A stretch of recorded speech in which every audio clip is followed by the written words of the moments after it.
name is Yaghi. I'm the mother of Ziad Yaghi. He just turned 23 in jail. He's the Raleigh 7 or North Carolina 7.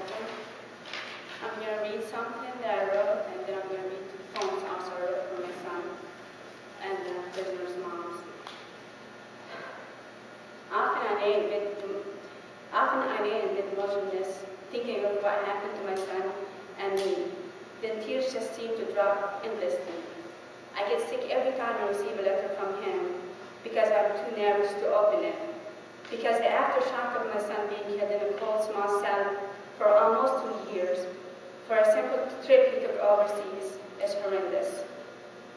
My tears then flow inwardly instead of gushing out. They go into my bloodstream, and after that I fall sick with a high fever for a few days. How can an innocent trip my son took years ago amount to this?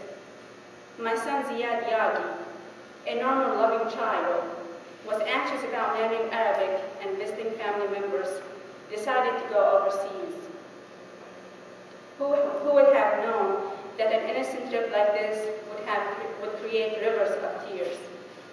My son, who went to visit family members overseas, was arrested after 2.5 years from coming back from his trip. The FBI decided to charge him with conspiracy to kill and maim people abroad, and also material support. The people my son was charged with are not close friends of my son, and some of them my son does not even know, and some he has not even spoken to for years. My son now lays in jail humiliated and punished for a crime that he has not committed. My son is harassed by the guards constantly. That day I came home and heard the news. I screamed and cried continuously for 2 days in a row. The next day the FBI came to question me, and at the same time my son called. My son was more worried about me than himself. He was so worried about me that he called the front office and told the lady to please go check on me to make sure the FBI is not going to arrest me. She told him, "Why would they arrest me? Why would they arrest your mom?" And he told her, "Well, they arrested me for no reason, so why won't they arrest my mom?" Since that day, our worst nightmares began. I run from one forum to another with no success. I drive across country by myself with no avail. If people just begin to think about what is going on and really know what is behind this entire thing, then things will begin to change. If we stand together and unite and protest the injustices that are being done onto us, then change will happen. But as long as our mouths are closed, they will continue to oppress innocent people like my son and me. Okay, this is for the prisoner's mom. I combined like the faces and the pain of many of the mothers and families and sisters that I've seen. Her face struck me as the most painful face. Her eyes were the saddest I've ever seen. Your heart will shiver when she looks at you. The daring, most intense eyes I've ever seen. The fiery anger that emanates out of them. The courage, the hope, the fear, the anger, the calmness, the innocence in them. The paleness of her face is the color of the pavement. Her claws get longer when you approach her, yet she is the mother of us, the sister of each one of us, the wife of one of us. The injustice that has been done unto her created waves out of her tears and tornadoes out of her breath when she exhales.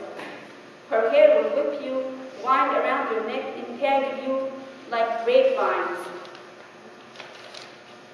to knock some sense into you. Then, with a quiet look, the most silent one, she leaves you to wrestle with your conscience. One more poem I wrote for my son. Sometimes I wish I had, just like the night and its darkness, and the moon and its fullness, and the stars with their brightness, and the sun and the moon, when they dance over earth, creating tides that gush, disturbing the turtles and the flowers of the sea. Sometimes I wish I had supernatural powers to snap my finger and let you out, to put a smile on those sad eyes and many, many other eyes. Through the shadows of the night that conceal the ghosts and thoughts of the many, I walk and walk, with my hands over my ears. I try to silence the cries of the ones who are oppressed. Then I wish I had the powers. If I had them, no one would ever cry. Joy will reach the horizon. Evilness will be deleted off of the face of earth. The minds of people will be cleansed, purified with the new water of life. I will move the world upside down with the tip of my finger. My tears will create floods. My wings will be an ark for the good to survive. And you, I will make you fly on the arch of my rainbow. I will play with you like when you were a child.